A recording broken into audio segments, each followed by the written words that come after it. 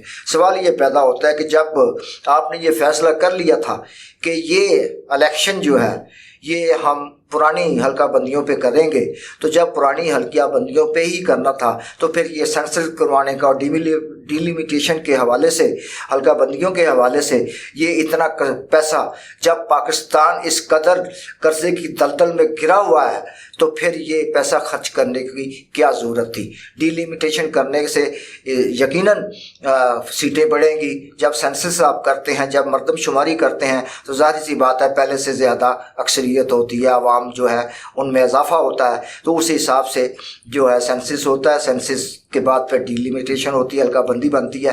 تو اگر انہی سینسس پہ کا آپ نے حلقہ بندیوں میں جو ہے ووٹ بڑھا کے اتنے ہی حلقے رکھ کے الیکشن کروانا، تو پھر میرا خیال ہے اس کا کوئی جواز نہیں بنتا اور پاکستان کا پیسہ، خزانے کا پیسہ ضائع کرنے والی بات ہے اور قوم کو مزید مضطرب کرنے کے، پریشان کرنے کے علاوہ میرا خیال ہے کچھ نہیں ہے. تو جہاں تک جن سیاسی جماعتوں کا 90 دن میں انتخابات کروانے کا مطالبہ ہے، میں کہتا ہوں کہ وہ بالکل جائز ہے اور آئین اور قانون بھی اس چیز کا جو ہے وہ ہمیں مجبور کرتا ہے کہ ہم اس کی جو ہے پابندی کریں اور 90 دن کے اندر اندر الیکشن ہونے چاہیے. اب آتے ہیں ہم تھوڑا سا ادویات کی طرف. تو ادویات کی قیمتوں میں کئی 100 گنا اضافہ ہو گیا، کئی 100 گنا ہوا. یعنی آپ مثال کے طور پہ میں ایک سمپل سی مثال دیتا ہوں. عام لوگ جانتے ہیں، ہر آدمی جو ہے وہ اپنے گھر میں چھوٹی موٹی ادویات جو ہے، کیونکہ پاکستان کے اندر طبی سہولتوں کا فقدان ہے اور پاکستان کے اندر کوئی بھی ایسا مطلب سرکاری طور پہ پاکستان کے عوام کو کوئی طبی سہولتیں میسر نہیں ہیں، جس کی وجہ سے وہ سیلف میڈیکیشن کرتا ہے. سیلف میڈیکیشن مین کہ اگر سر درد ہوئی ہے تو بجائے ڈاکٹر کے پاس جانے کے، حالانکہ اس کو یہ نہیں پتا کہ اس کی ریزن کیا ہے، سر درد کیوں ہو رہا ہے. سر درد کی کئی وجوہات ہو سکتی ہیں. آپ کا سٹریس ہو سکتا ہے، آپ کا کوئی مطلب ہے آپ انڈر ریسٹ رہے ہوئے ہیں، آپ کی نیند پوری نہیں ہوئی، آپ کی مطلب ہے کوئی ایسا کوئی جو آپ زیادہ پڑھتے رہے ہیں یا آپ زیادہ موبائل دیکھتے رہے ہیں یا آپ زیادہ ٹی وی دیکھتے رہے ہیں تو کوئی بھی وجہ ہو سکتی ہے جس کی وجہ سے آپ کے سر کو درد ہو سکتی ہے، لیکن آپ بغیر ڈاکٹر کو دکھائے مجبور ہیں، اس لیے کہ آپ کے پاس وسائل نہیں ہیں کہ آپ ڈاکٹر کو 300-400 روپیہ یا 500 روپیہ فیس دے کے اس کو بتائیں کہ مجھے سر درد ہے، تو اس لیے آپ پیناڈول استعمال کرتے ہیں یا اسپرین کرتے ہیں یا ڈسپرین کرتے ہیں یا اس کا الٹرنیٹ جو بھی میڈیسن ہے کالبول وغیرہ آپ استعمال کرتے ہیں۔ آپ یقین کریں کہ آپ یقین کرنے کی کیا ضرورت ہے، بلکہ سب جانتے ہیں کہ آج سے چند ماہ پہلے یہی پیناڈول کا پتہ جو 10 ٹیبلٹس کا ہوتا ہے یہ 10 روپے کا آتا تھا، آج 50 روپے کا ہے۔ اگر کسی میڈیکل سٹور پہ آپ جائیں اور اس سے تقاضا کریں کہ مجھے 2 پیکٹ دے دیں یا 2 مطلب وہ کیا کہتے ہیں اپنا پتے دے دیں، تو وہ انکار کر دے گا، وہ کہے گا نہیں صرف 1 ملے گا۔ تو اس طرح جو شوگر کی میڈیسن ہے، آپ کو پتہ ہے کہ پاکستان کے اندر شوگر بے انتہا جو ہے اس مرض میں پاکستان کے اندر اضافہ ہو رہا ہے۔ چھوٹے چھوٹے بچے جو ہیں وہ شوگر کے پیشنٹ ہیں، بڑے شوگر کے پیشنٹ ہیں، اور شوگر ایک ایسی بیماری ہے جو صرف مطلب ایک بیماری نہیں ہے، وہ آپ کے صرف ایک جسم کے ایک حصے کو متاثر نہیں کرتی بلکہ آپ کی پوری باڈی کو متاثر کرتی ہے۔ وہ آپ کے کڈنی کو متاثر کرتی ہے، آپ کے دیگر جو لنگس کو ہے، یہ پھیپھڑوں کو، ہر چیز کو متاثر کرتی ہے۔ آپ کی جو مطلب ذہنی صلاحیت ہے اس کو کمزور کرتی ہے، آپ کے باڈیز کو یعنی جو آپ کی جو گوشت ہے جسم پہ اس کو کمزور کرتی ہے، آپ کی ہڈیوں کو کمزور کرتی ہے، یعنی اتنی خطرناک بیماری ہے، لیکن اس کی میڈیسن جو ہے وہ کئی دنوں سے جو ہے وہ دستیاب نہیں ہے، اور اگر کہیں دستیاب ہے تو وہ انتہائی مہنگی قیمتوں پہ فروخت ہو رہی ہیں۔ اسی طرح امراض قلب کی میڈیسن جو ہیں وہ بھی کو تقریباً 400-500 گنا مہنگی ہو چکی ہیں۔ تو یہ مارکیٹ سے بعض اوقات ایسا کرتے ہیں کہ مارکیٹ سے ان کو شارٹ کر دیتے ہیں، دانستہ شارٹ کر دیتے ہیں۔ اب ہم کہتے ہیں مجھے بڑی افسوس سے یہ کہنا پڑتا ہے، الحمدللہ I am a Muslim, I am a very much Pakistani, کہ مجھے ان دونوں چیزوں پہ اب یہ شرمندگی ہونے لگی ہے کہ کیا یہ دونوں چیزیں ہمارے اندر موجود ہیں۔ میں ایک واقعہ آپ کو سنانا چاہتا ہوں کہ میں یورپ کے وزٹ پہ تھا، تو مجھے کچھ دن گریک میں رکنے کا، ایتھنس میں رکنے کا موقع ملا۔ تو میرے دوستوں نے کہا کہ یار ذرا ساجد بھائی آپ ذرا فارغ ہیں تو آپ بازار سے گوشت لے آئیے گا۔ تو میں گوشت لینے گیا تو میں نے اس دکاندار سے کہا کہ یہ جو گوشت لٹکا ہوا ہے دائیں ہاتھ پہ جو ہے یہ جو ہے نا اس کی 2 جو جانور ہیں ان کی 2 رانے جو ہیں وہ مجھے آپ کاٹ کے تو اس کا گوشت بنا دیں۔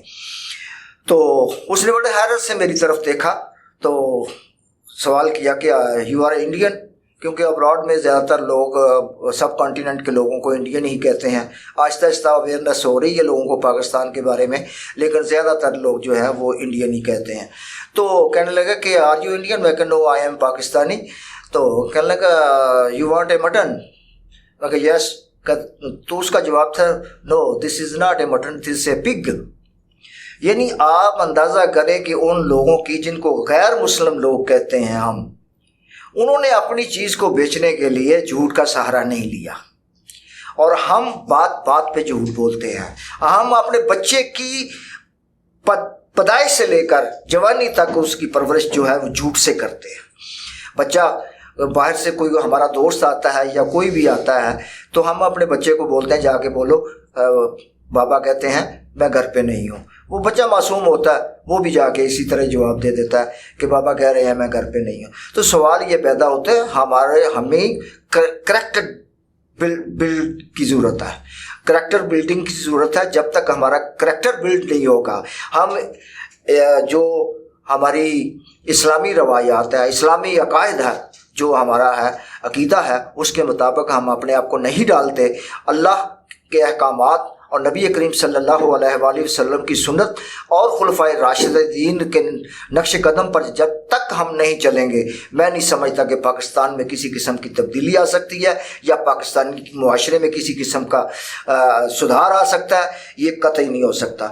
بچوں کی ادویات کی بات آپ کرتے ہیں، بچوں کے دودھ کی بات ہے، یہ جو شیر خوار بچے ہوتے ہیں، آپ کو پتہ ہے کہ ہمارے معاشرے میں اس وقت جو زیادہ تر ہماری جو نوجوان بچیاں ہیں وہ اپنا جو بچوں کو فیڈ نہیں کرواتی، تو ڈاکٹرز کی بھی ہے۔ یہ میں آپ کو ایک بات بتا رہا ہوں کہ یہ ایک پورا ایک پروپیگنڈا ہے، یہ ایک پروپیگنڈا ہے ہمارے خلاف۔ میں یقین سے کہہ سکتا ہوں، یہ BBC کی اپنی رپورٹ ہے۔ BBC کوئی پاکستان کا ادارہ نہیں ہے، BBC برٹش براڈ کاسٹنگ کا ادارہ ہے، تو یہ پاکستان کا ادارہ نہیں ہے جو کوئی جھوٹ بولے گا یا میں جھوٹ بولوں گا یہاں پہ، یہ BBC کی اپنی تحقیقاتی رپورٹ ہے۔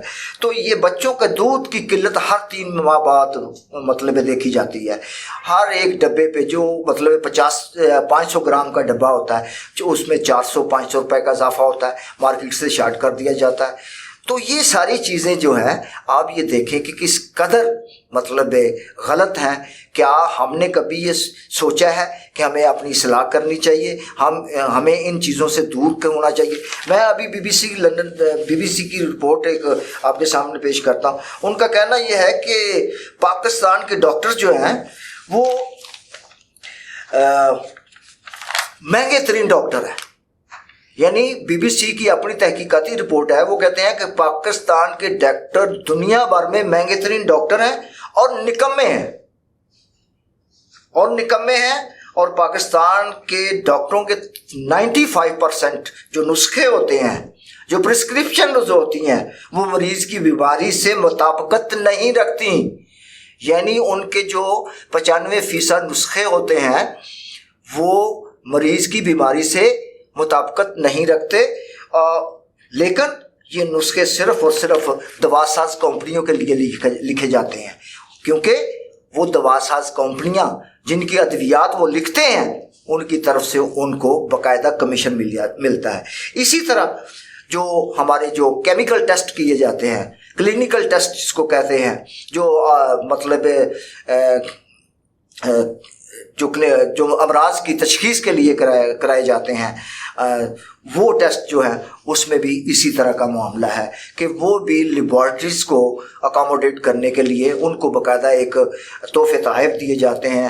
یہ جو فارماسیوٹیکلز ہیں پاکستان کے اندر، غیر ملکی جو فارماسیوٹیکلز ہیں، یہ باقاعدہ اپنے ریپریزنٹیٹوز کو ورلڈ ٹور کرواتی ہیں، ان کو تحائف دیتی ہیں۔ یہ ساری چیزیں کہاں سے آتی ہیں؟ یہ ہماری جیبوں سے جاتی ہیں، اور ان کو الاؤ کون کرتا ہے؟ ان کو فیڈرل گورنمنٹ آف پاکستان کرتی ہے، صوبائی منسٹری ہیلتھ کرتی ہے، وفاقی منسٹری ہیلتھ کرتی ہے۔ تو خدا را اگر مسلمان ہونے کے ناطے، اگر پاکستانی ہونے کے ناطے نہیں سوچ سکتے تو کم از کم ایک انسان ہونے کے ناطے سوچے کہ اللہ تبارک و تعالیٰ کا ارشاد ہے کہ جس شخص نے ایک انسان کا قتل کیا گویا اس نے پوری انسانیت کا قتل کیا۔ آپ کے ہاتھوں روزانہ ہزاروں لوگ مر رہے ہیں۔ خدا را اس پاک پروردگار کی خاطر اپنے اوپر بھی رحم کریں اور اس قوم پہ بھی رحم کریں۔ اور اسی کے ساتھ میں آپ سے اجازت چاہوں گا، آئندہ پروگرام میں دوبارہ ملیں گے۔ پاکستان زندہ باد۔